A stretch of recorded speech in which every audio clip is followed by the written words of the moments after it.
Shalom saudaraku yang terkasih di dalam Tuhan kita Yesus Kristus. Kembali lagi bersama dengan saya, Olwin Rifigosal.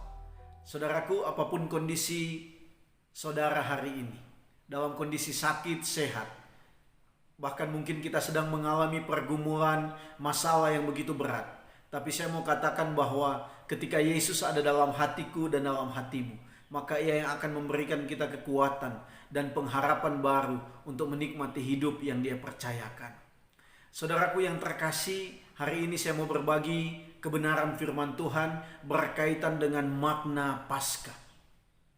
Kita lihat Keluaran pasal 12 ayat 1 sampai ayat 28. Saudara, saya tidak akan membahas semuanya, tetapi saya fokus pada bagaimana perintah Tuhan untuk bangsa Israel mempersiapkan domba atau kambing untuk perayaan Paskah.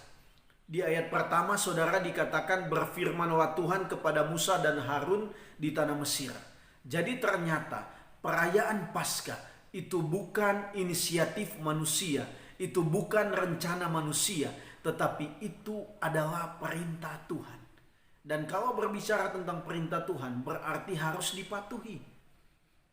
Itu ayat pertama, saudara. Dan ayat selanjutnya, ayat 4 sampai ayatnya yang ke-5 itu berbicara bagaimana Tuhan suruh mereka untuk mencari domba atau kambing yang tidak bercela, yang jantan, yang umur 1 tahun, untuk nanti digunakan pada perayaan Paskah. Dan saya mau fokus di ayatnya yang ke-7 juga, saudara. Ayat 7, ternyata darahnya itu harus dibubuhkan pada pintu, baik di tiang-tiang, bahkan juga di ambang atas pintu tersebut. Apa gunanya darah ditaruh di situ, saudara? Dikatakan ayat 13, kita bisa lihat bersama. Dan darah itu menjadi tanda bagimu pada rumah-rumah di mana kamu tinggal. Apabila aku melihat darah itu, maka aku akan lewat daripada kamu. Jadi tidak akan ada tulah kemusnahan di tengah-tengah kamu apabila aku menghukum tanah Mesir. Jadi rumah-rumah bangsa Israel yang ditaruh darah pada pintunya tidak akan mengalami pemusnahan, atau tidak akan ada anak sulung yang mati, bahkan juga tidak ada hewan yang sulung yang akan mati. Nah, ini berbicara tentang apa, saudara?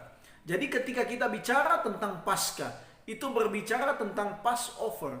Artinya apa? Dilewati dari hukuman, dilewati dari kematian, dilewati dari kebinasaan. Nah, ini sebenarnya berbicara tentang bagaimana Kristus yang akan datang, yang akan mencurahkan darahnya, Dia korbankan untuk menebus manusia yang berdosa, supaya setiap manusia yang berdosa kepada Kristus yang sudah mencurahkan darahnya, mereka tidak akan mengalami kematian yang kekal. Jadi orang yang percaya kepada Kristus yang sudah mencurahkan darahnya, berarti mereka dilewati dari hukuman maut atau dari kebinasaan yang kekal. Artinya mereka tidak akan masuk ke dalam neraka. Ini jelas, saudara.